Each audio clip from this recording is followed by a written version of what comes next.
Bud Smith and I, before he passed away, we spent a lot of time and a lot of whiskeys, and people would bring us their John Deere cylinders. Oh, really?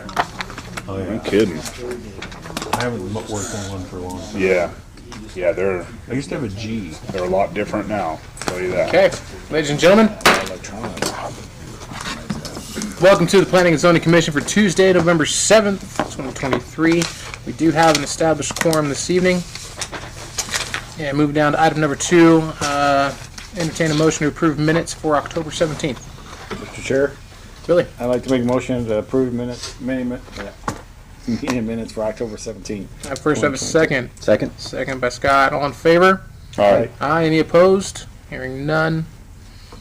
Okay, minutes approved. Recognition of persons not on the agenda. Seeing none. Conflict of interest, ex parte contact declarations. Mr. Chair, I talked to Mr. Curtis about this. We own property across this parcel that's being discussed tonight on South Main and East 12th.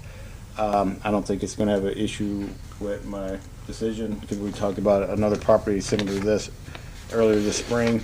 But I just want to make sure that the committee and those who need to know about it.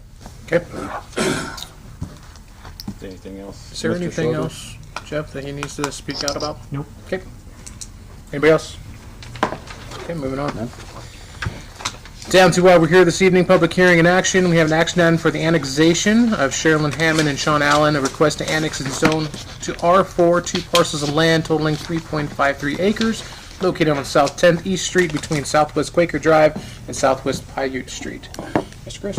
So, the applicants are here today. I can tell you that they've met all of the requirements per state statute for notifications.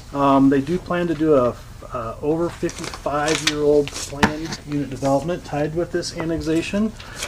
We did not, prior to the meeting, receive any comments for or against, but today we received a letter, which each of you has a copy of that letter.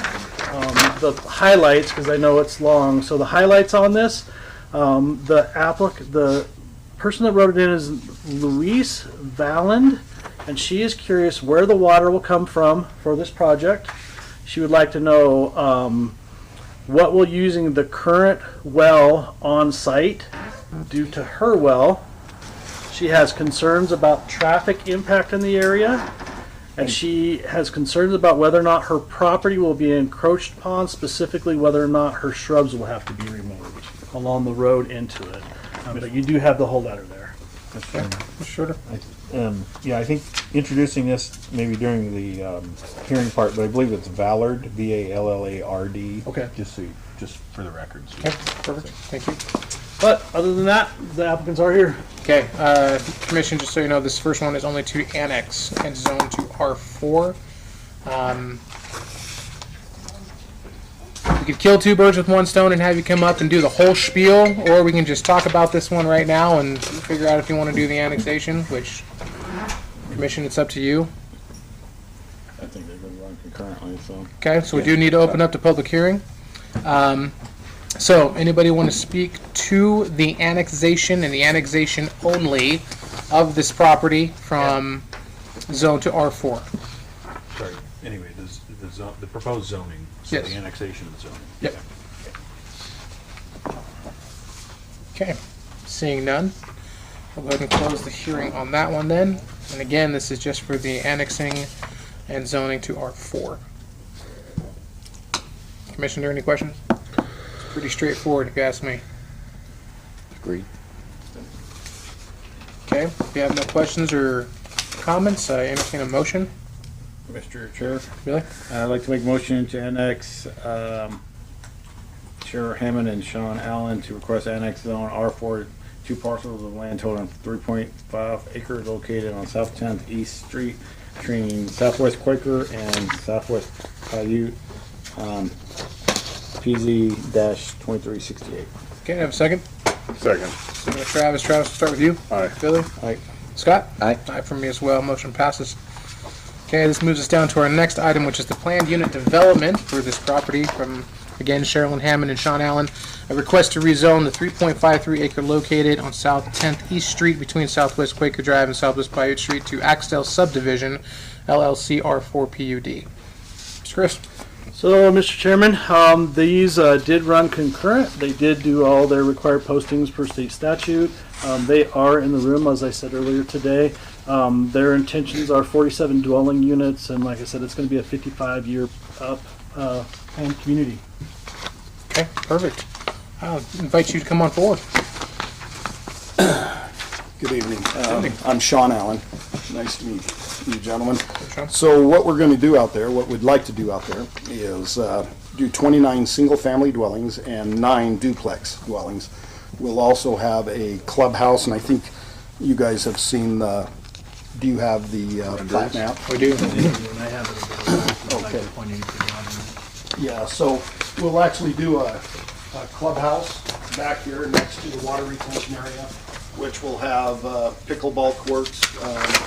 We're going to make this a 55-plus community, and so we're definitely going to be catering. We'll have one small play area for kids, you know, for grandkids and stuff like that come over, but we'll have some horseshoe pits, a barbecue pit, pickleball courts, and then, but we're trying to make it to be a beautiful little subdivision for the elderly. We want it kind of be a walking style neighborhood, not, and we plan on doing zero scape because I know water's an issue.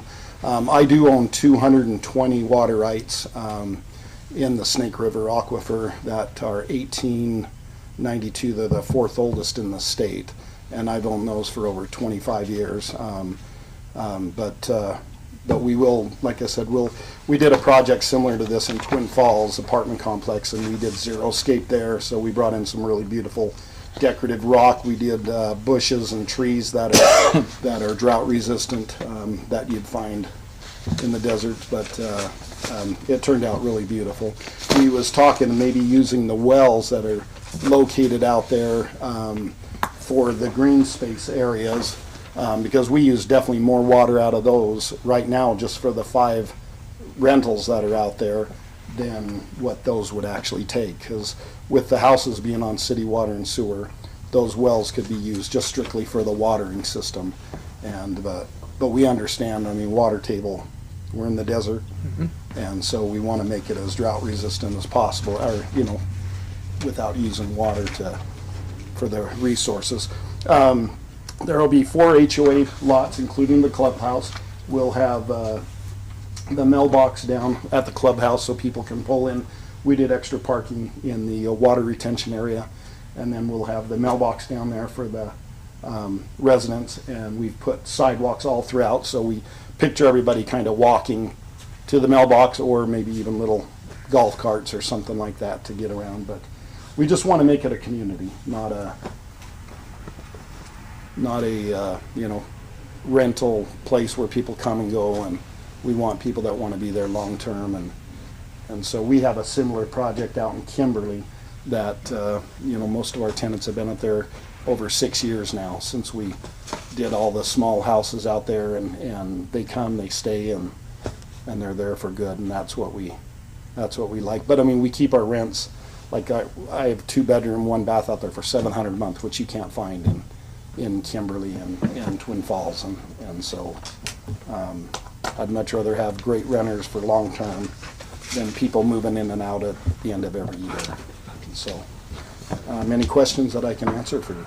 I only have one. Are you planning this to be a gated community?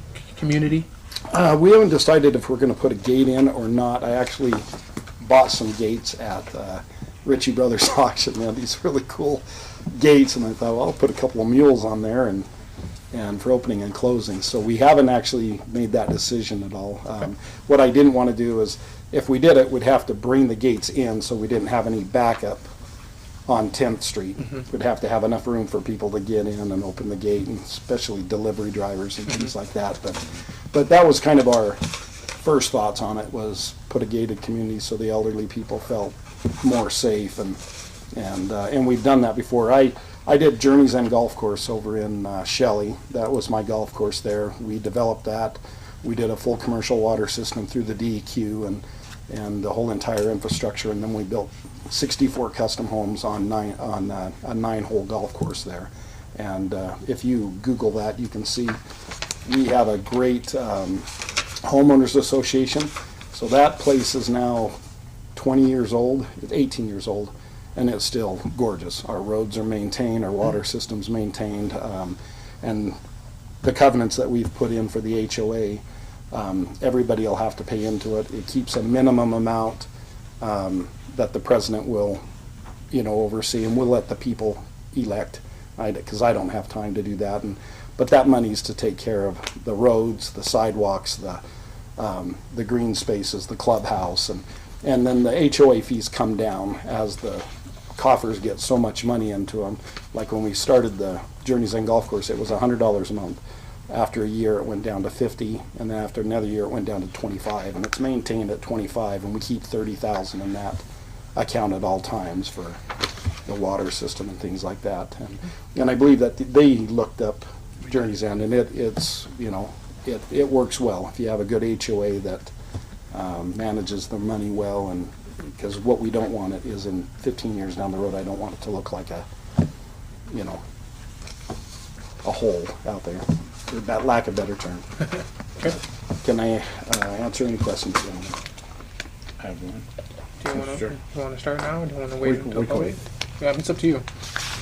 No, okay, I guess I can start now. Just looking at the plot map,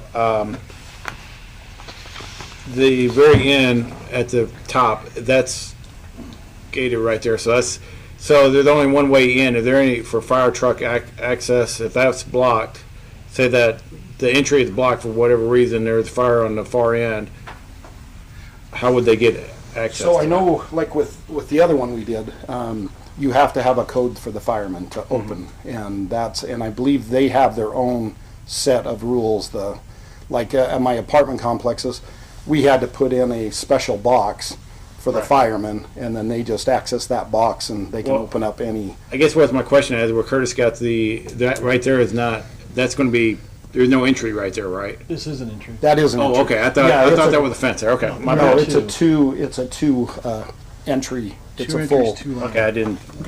Two entries. I'm sorry, I didn't understand what you were asking there. Sorry. Yeah, the only reason I said that because the other one looked like it had the. Those are entry. crosswalks. I see Okay. what you're. Yeah. These are actually crosswalks going from to get across the Okay. street. So I apologize. Oh, no worries. I just read it wrong then.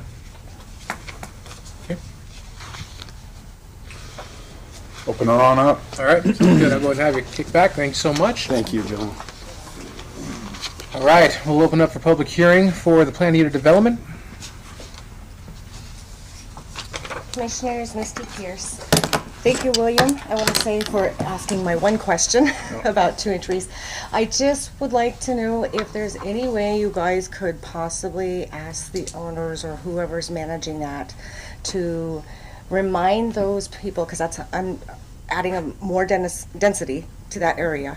And Old Daniels Road or 10th has high farm traffic.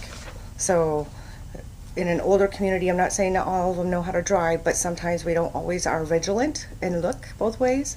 And I just don't want to see somebody in an older residential community get hit or blindsided by a tractor because they weren't paying attention or didn't know that there would be farm equipment coming down that road.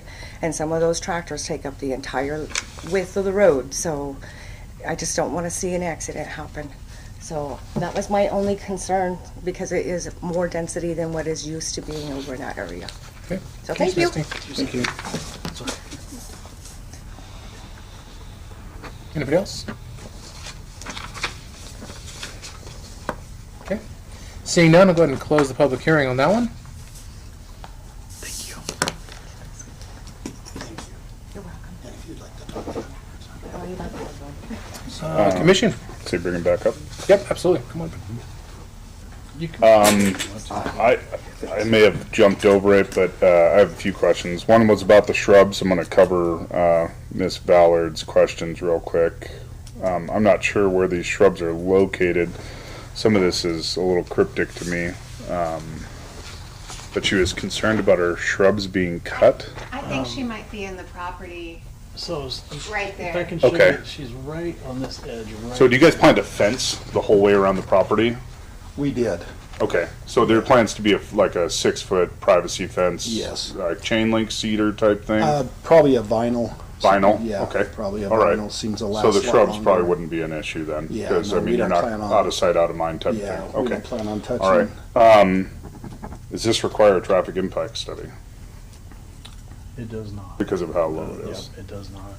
Okay. And could you explain the current well just one more time?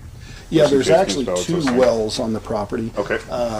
But they've been there forever running all of the 5 rentals out there. Everybody waters off of them, the household. We test them regularly. Matter of fact, we just got our testings done, I think, a month ago. They're just, gosh, I don't know, I don't know the history of them. I'd have to probably get with the DEQ and find out. I know that, Could you, I know it's like 596 foot deep, and then it was dug in the 80s. But it has really good water flow to it. We're just gonna use it for the green spaces.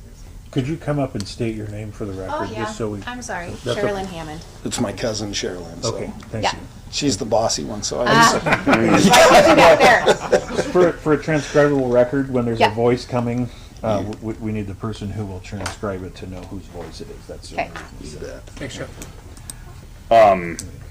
To appease Misty, do you think we could put up some sort of agricultural crossing or some sort of, Oh, yeah. I when don't it's at a see- stop sign, you can see they put agricultural crossings at the bottom of them, it kind of shows, beware. Sure, that kind of Sure, stuff's pretty yeah, simple. I think it's a valid concern. You bet.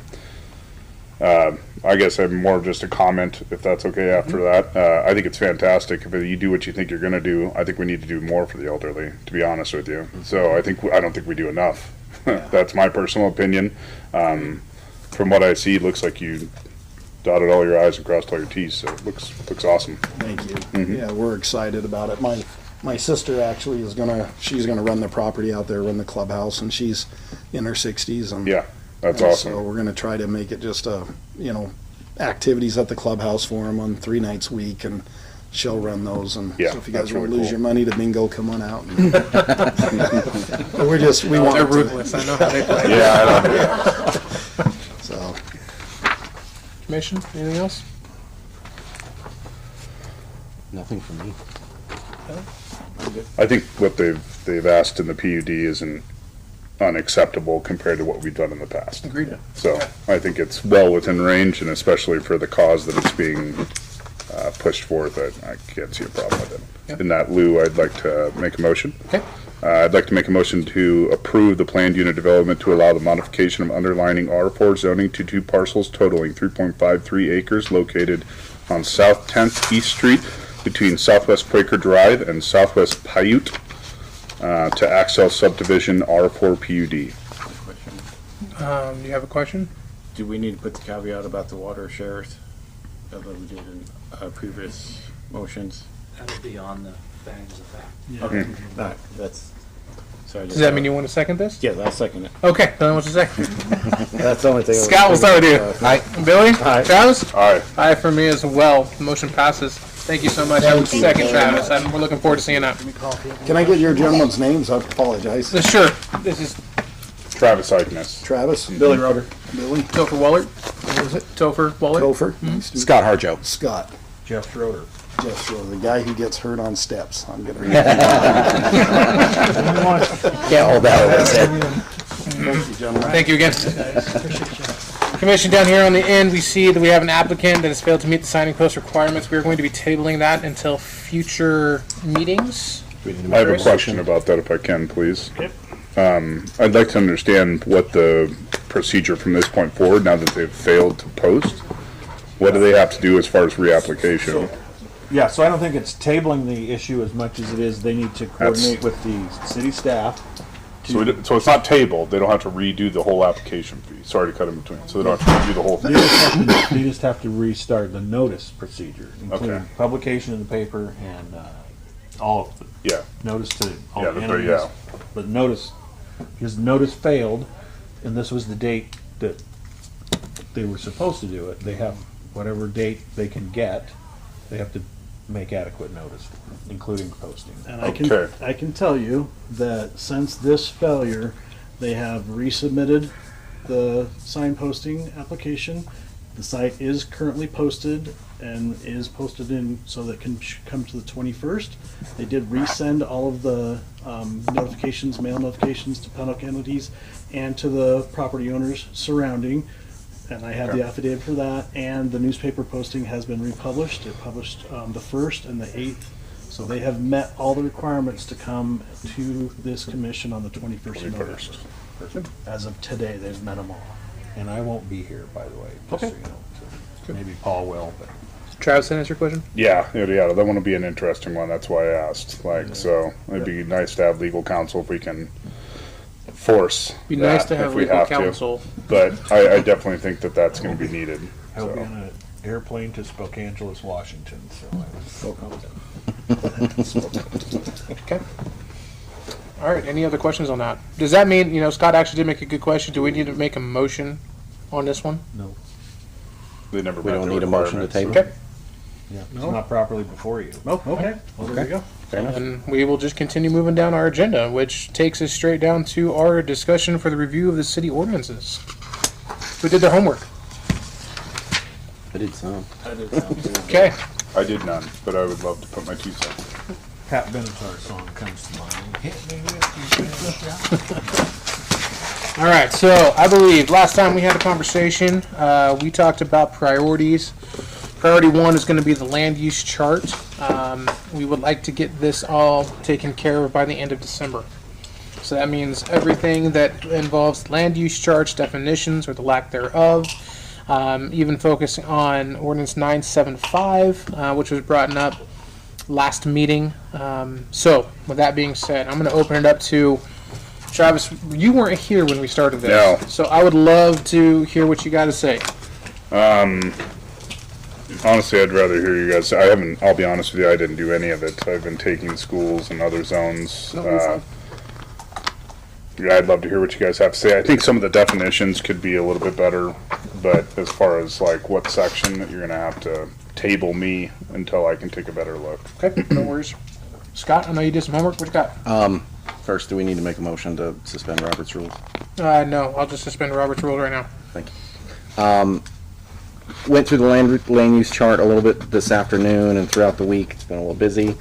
There are, I don't know if we all have land use chart stuff in front of us or not, but for Travis's edification, last time we met, there was some discussion about like duplicate entries on the land use chart, things that weren't consistent between similar uses, kind of stuff. So there are a couple of these that stand out. One of them on the land use chart, 9-7-4, was hospitals.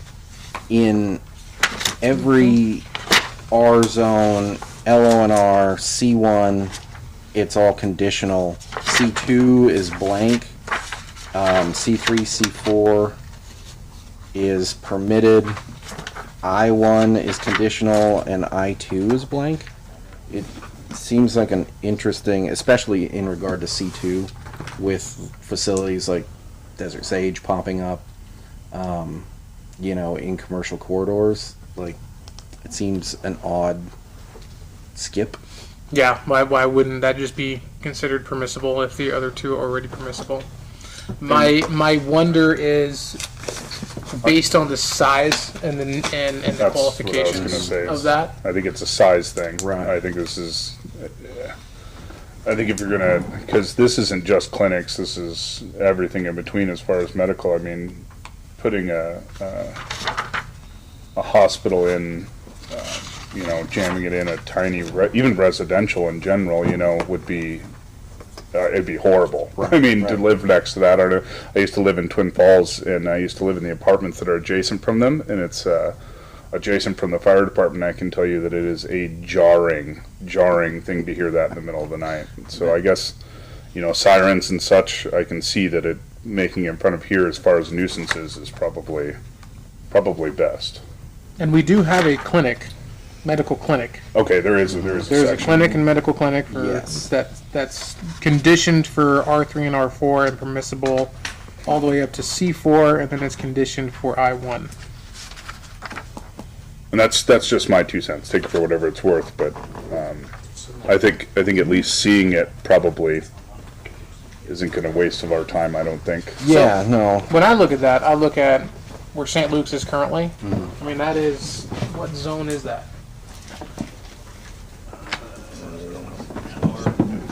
C1? Well, it's surrounded by R. I was going to say it's all R3 around it. Yeah.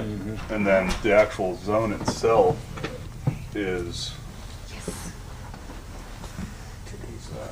light office. What would that be considered? I voted last week. It's not light office. I'm going down the wrong road here. I need my glasses. Yeah, R3 around it, but it's C1 for the lot itself. Yeah, spot zoning. That's your favorite. Yeah. So I guess you would look at that and go, okay, you have this chunk of land that St. Luke's or whoever decided to purchase it at one point and go, we would like to annex that as a C1. That's my guess. Nope. Okay. Well, I'll defer to the guy who's been here longer than I have, but it was a hospital district, just a hospital, just a little one. And then the campus started growing as St. Luke started acquiring property. But it was just a local thing.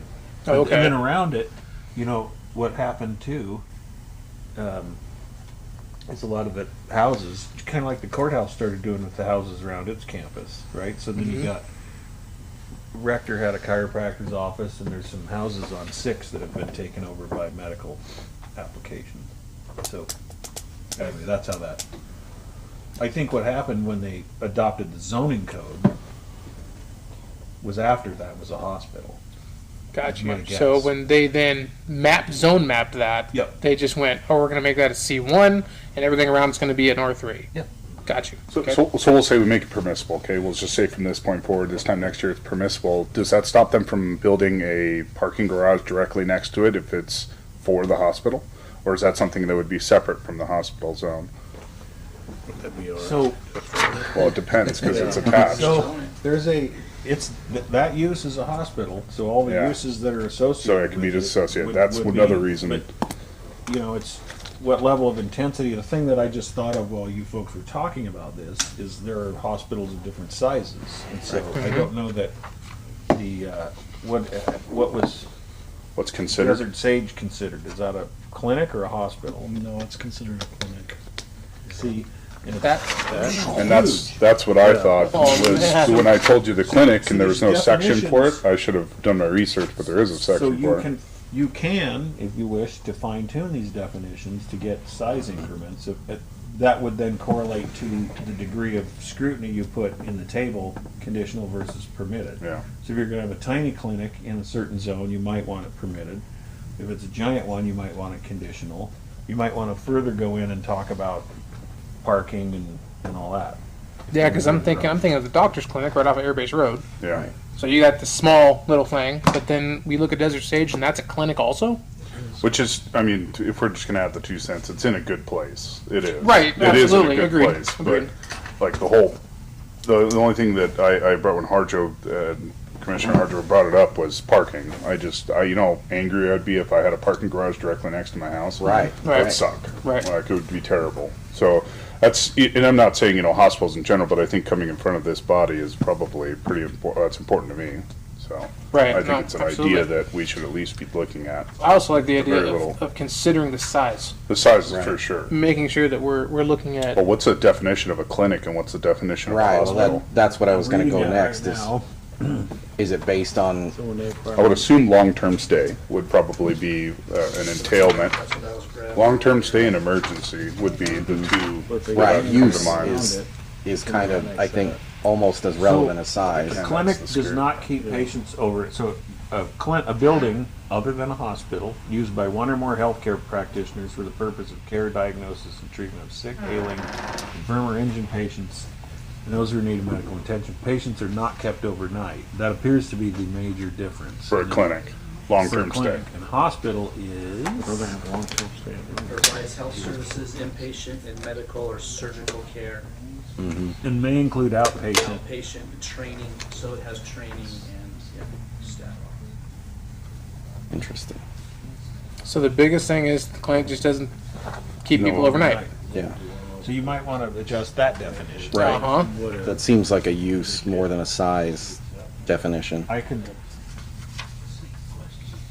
But it also kind of parlays into the follow-up topic that I was going to bring up in terms of the clinic medical entry and having ophthalmologist and optometrist.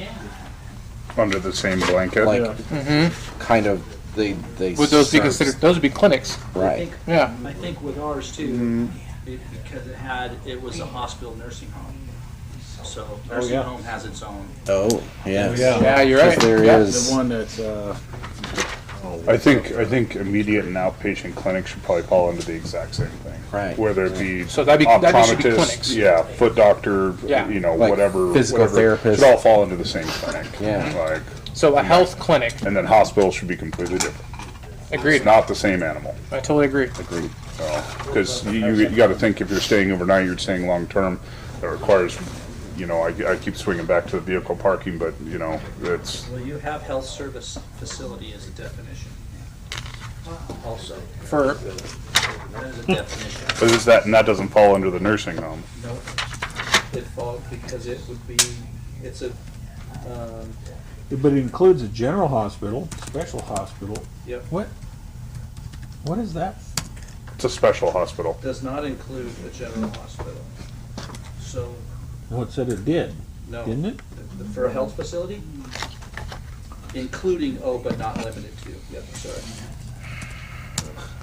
That phrase. So I would think that if we look at our St. Luke's is a healthcare facility because it has the rehabilitation, it has skilled nursing home, hospital outpatient. So it would fall under the same blanket as a hospital then, and not a nursing home, even though it is a long-term nursing home. so about. So you don't have a zoning table land use of healthcare facility on the table. So maybe that needs to be added to the table. Discussed was taking all of those little like clinics and all those and merging them into one. I think the smaller version can be merged into one. I think the hospital and the long-term stay in the nursing home need to be scrutinized a little bit more. So from what I'm hearing, when we talk about a clinic, we're going to talk about your orthopedic clinics. We're going to talk about the optometrist clinics. We're going to talk about your chiropractic clinics. We're going to talk about your small doctor clinics. I mean, Or whatever you consider small, not by size, Exactly. but by volume. Dental, by Right. use, yeah. and then when we talk about hospital, we're talking about an overnight patient care with a lot of other sub points to that. And then we are also going to then include, correct me if I'm wrong, a definition for a nursing home, because that doesn't fall within any of them. We have one. There's already a I definition. believe we have. For a nursing home? But is it? It's not on the table. I thought it was under like adult If care. you look at the table, Adult I'm going by daycare. memory. If you go down to the bottom of the table under residential uses, there's something. I don't have the table in front of me. I guess I could look at it here. I got you.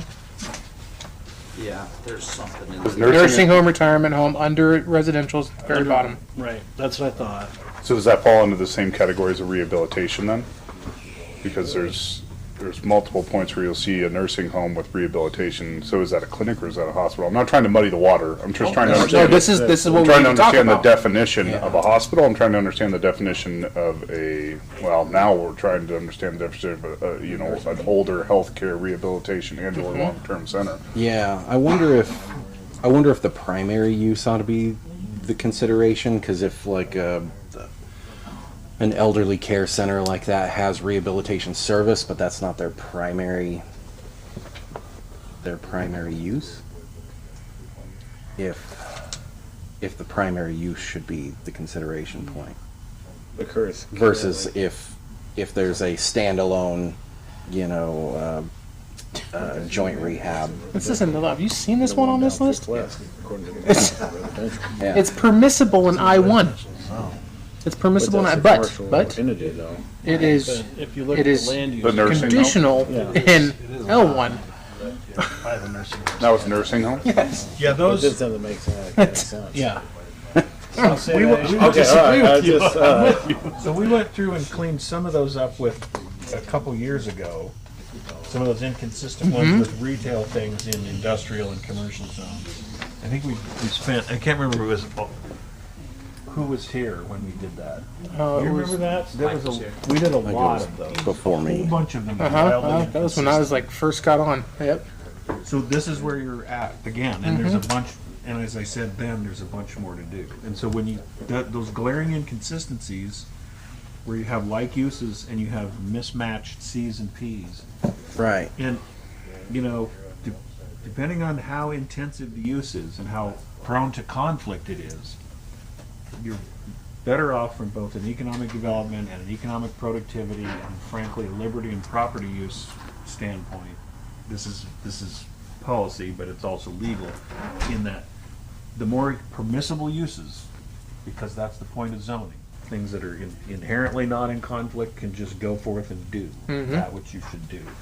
So the more P's you can put on the table, the more people can just get along with their business and not have to be here. The C's are the ones where you want to regulate and you want to have conditions attached. Because there might be a factor of nuisance or. But again, think about the zone, and then for the same task, as I told that prior P and Z commission, you have to have that map in front of you while you're looking at it, so you have a sense of how big the zones are. Because one of your comp plan components is land uses, and so it's like a kind of an inventory. There's this many acres of I-1, there's this many acres, or whatever it'll tell you. So you can get a look when you're looking at that map of how much of the city is zoned with these various zones to know if you're limiting or relegating certain uses to the to the periphery. Right. So you can narrow your task to like, okay, I'm going to tune up the commercial or whatever zones, but really look. You're absolutely spot on. There's glaring inconsistencies, and then I'm dealing with this with an attorney friend of mine in Eastern Idaho, and he's the Custer County prosecutor. So we got in a fight over whether a jail is allowed in Chalice. It's not on the zoning chart. Jail is not, and so we get into definitions. Jail or prison? Yeah, jail, prison, and So it's all under the and same poli- blanket. And police station, and prison wasn't on there. Yeah. So, to the extent you can get good definitions, but get uses captured, but also, if there's something on there where there's a gap, where there's nothing in the box, really think hard about that, because you're prohibiting that use with the absence of a letter. That is a prohibited use in that zone. So think about whether you want to do that, because if that's really what you want to do, and say, no, we shall not have that. So everywhere there's a gap, there's some things in there that look questionable about why there should be a gap. Well, that's not Yeah. a permitted use in that zone. Some obvious ones you want, like junkyards and, Sure. welding plant, nuclear power plants, and whatever. But anyway, that you're right on. You're right on the money with what you're looking at in terms of inconsistent. You brought up an interesting statement there, like uses. Because we have so many, like, medical care related individual line items that are spread out through commercial and so on, should we consider possibly collating those into their own subcategory where we have, like, industrial, residential? It's just that would, as you refer, yes, there's nothing that limits you. So these groupings of uses are not controlling. They're not legally controlling. In other words, those are grouped by your convenience, just to make it purportedly convenient to look through the table. The uses are what control the named uses. So, you know, your task is revisiting the name of the use. Is that a currently used name? Is that something people are likely to understand? And are you going to be able to articulate the difference between what that use says on the chart and what an applicant is walking through wanting to do? You're going to square those two up. Well, I want to build a blur blur blur. And then Chris has looked at it and says, well, it's not quite on the table, but it looks like it's this use. But the groupings, residential, industrial, and commercial in there are just for convenience of where to look. So if you want to create subcategories like medical stuff, you're free to do that. This is your document. You're the authors. The whole thing. Okay. So What was the clinic on the hill? What was that zoned? Did that have to be rezoned, or was that just a PUD, or what was that? It didn't have to be rezoned. That was industrial, right? So that was It was outright permitted. yeah, it was outright permitted. The only thing Yeah. that was conditional was the drive-through They had to portion. do a Drive-through. conditional use I permit. thought that was interesting when now that you mentioned that industrial part. Like, So, Mr. Schroeder, one thing that might sound like a dumb question, where do we get a benchmark definition for everything? You're saying we can use our own definitions, but what is standard within the field that if you went to Eastern Idaho, Eastern Oregon, wherever? well, so the definitions. So what you use. So if you want to just use common use, Right. then legally what happens if there's a dispute over whether something is or isn't that, you use the Webster's dictionary definition, Okay. so that people, words matter and they Right. mean something. If whatever the thing is has been litigated, it will show up in Black's Law Dictionary, which is helpful, which is what I use in the phone conversation with that guy. Or if you really need to tune it up, you create your own, which has been done here. But so that definition can be used two ways. They can be used in a number of ways. But one is to include certain things, to bring them under your purview, or to exclude certain. And that's kind of where I was going at, because if it's like been litigated and there's a new use for it, is our definition copacetic with the law now? That doesn't That that doesn't doesn't matter? matter, Okay. because your definition is the one that will be used, will control. If you lack a definition altogether, We do it's that. not under your control, then the court is going to look to the common use or Black's Law Dictionary. So, in the case of the city of Chalice, they had, they don't have a chart, they have a list of the uses, but the jail was absent everywhere. Police station was there, and police station was talked about in the comp plan. And so then this attorney says, we got police station. Now, the jail had existed, right? It was a non-conforming use. I don't want to belabor this war story, but nonetheless, his opinion was that the jail would be considered a police station. And I said, that's not going to work, because Black's Law Dictionary has a definition for prison and for jail and for police station. They're all listed. And so we didn't define it, but we name a police station, but it can be distinguished from a jail. And so your existing jail is a non-conforming use, but expansion of it invalidates the non-conforming use, and because it's not a permitted use anywhere in the city, we have to amend our zoning code to create it. That's what I was trying to walk him through. And that's the situation you will face if you have some undefined thing that is not contemplated in the code, or you have a gap in the code and you don't mean to. That's, I guess the main thing is make sure you mean everything that's written there, or we'll just have a bunch of extra steps. They don't necessarily require litigation, but an applicant's gonna have to go through, we gotta amend the code to get around this. Okay, right. So, Okay. So with that being our own definition, what is the public hearing process on it? Outside of, I mean, you gotta go to the city council and such. so whether you do this here, sue us on your own, of your own motivation, we're gonna revise the zoning code to create these new definitions. It's a notice in the paper. Okay, just like everything else. Okay. But if you're gonna change, what's permitted in the zone, same thing, notice in the paper, and everybody has an opportunity, because then people need to know. So if you're gonna change the standards in a residential zone, everyone in a residential zone knows what the standards are today. Those are gonna change. Now I'm gonna have new permitted uses in the zone. But again, it's here, and it's legislative. and I think I said this at the meeting before, it wouldn't hurt, once you get some ideas put together, to have a joint meeting with the city council and the P and Z commission, because again, it's legislative, but that way the city council knows what's coming down. Right. So what were you suggesting, Scott? So my original thought was, because we have kind of a shotgun blast, especially, I picked up on the hospital part first, and then it kind of snowballed from there. My thought was to take all medical use and create a collated subsegment, so you can, for convenience sake, you can look right at the chart and go, okay, now we can compare without having to hop back and forth. Here is medical. It's an important factor based on state statute, public safety and health. Like, I feel like it could be fairly easily warranted to say that we want to segregate these to a particular portion of the land use chart, collate what they are, take a look at the uses comparatively, figure out why there's, whether it's by use or by size, what the differences in use and the definitions between hospital and a clinic as. We did that with the EDU chart. Yeah. The exact same. That's, I think, the route that I would like to go for this, and I can kind of tackle that and email it out, or send it to Chris and have him email it out.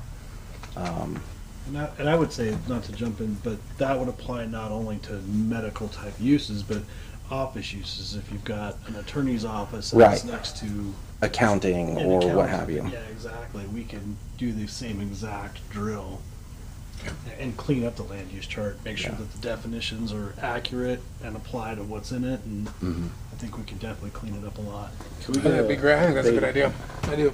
Can we get an updated PDF of this? I can absolutely get you a PDF tomorrow, if that'll work for you. Is there interest in hard copies for? Hard copy. Yeah, I'd like to. I'll do both. The other part to remember size? for this is on the city website. We've got the GIS. Okay. Something that can be Got folded it. up in a You'll have them tomorrow. Yeah, but you bring in the dull knife, I mean, we can at least hone it in after Yeah, that, if that's yeah. what the idea you have. I think it's a fantastic idea, bring that in, and Yeah, we'll absolutely. either pick it apart or sharpen it. I mean, either way, it's all It's good a start. stuff. Yeah, It's a start, and that's all what that we need is a matters. start. Yeah. I'm gonna throw one little monkey wrench in for you. When we're talking about medical, we're talking about human or human and animal. Put them both in the same one. That's great. That's a great They question. both are in the same one? I would put them in the same. I would think so. Which is interesting. Or do you add Well, animal-related sure. things under agriculture? I think animal-related things would fall under agriculture. That's my opinion. Like, Okay. it would depend if it's a small animal clinic versus a. but is it That's by a definition basic agriculture? divide in the veterinary community is large and small animal clinics. Which we do have. So a small animal clinic would be less likely to be, and they think of conflict or what have you, less likely, or maybe more, barking dog, I don't know how noisy they are, but you certainly would have a different level of impact on a neighborhood with horses and cows and Right. swine being brought in versus, And like Dogs, un- cats, and chickens. under commercial now, we have two designations: animal hospital, clinic, kennel, large, versus a separate line item for So- small. you can, kennel, Hey, kennel's a separate thing on its own too. Right. Yep. And, yeah. Those are typically defined by number, and those are designed to, that definition is designed to exclude people who simply have a certain number of pets. And the definition of kennel is designed, that number cutoff is designed to prevent people from hoarding too many dogs or too many animals for one, in one fashion. And the second fashion is to make sure that those people that have way too many, if you want to allow them to do it, they have to go through the kennel approval process. So that's specifically designed to be conditional use. And that's one I've had to litigate in another city. Right. So you want that number to be what you want, and then make sure that you can, because it'll have to be enforced, that if you go beyond that number of animals, you now become a kennel. Well, I didn't intend to, that doesn't matter. You meet the definition of a kennel, you have to meet these conditional use permit requirements, and you're violating the zoning ordinance. those kennels can be either commercial or non-commercial. So the one I had that I had to litigate, the person was being a rescue, like I'm gonna be a no-kill. Well, it's in the middle of a residential zone. No, doesn't work. Stop, go somewhere else. So, you gotta be, it's important to make sure that those are precise, because those are ones we're going to have to enforce. We'll be called upon to do that. I think for the purpose of this part, keeping it narrowed down to human medical Yeah. might be, I think just for now, yeah, until we whap out a template. And yeah, Okay. yeah. Perfect. So you want to start there? Yeah, I'll tackle that one and get it over to Chris, and we'll get it distributed before the next packet. Okay. Anything else? I think that was plenty to digest. Okay. Cool. All right. Anything else, Commission? I have one question for Curtis.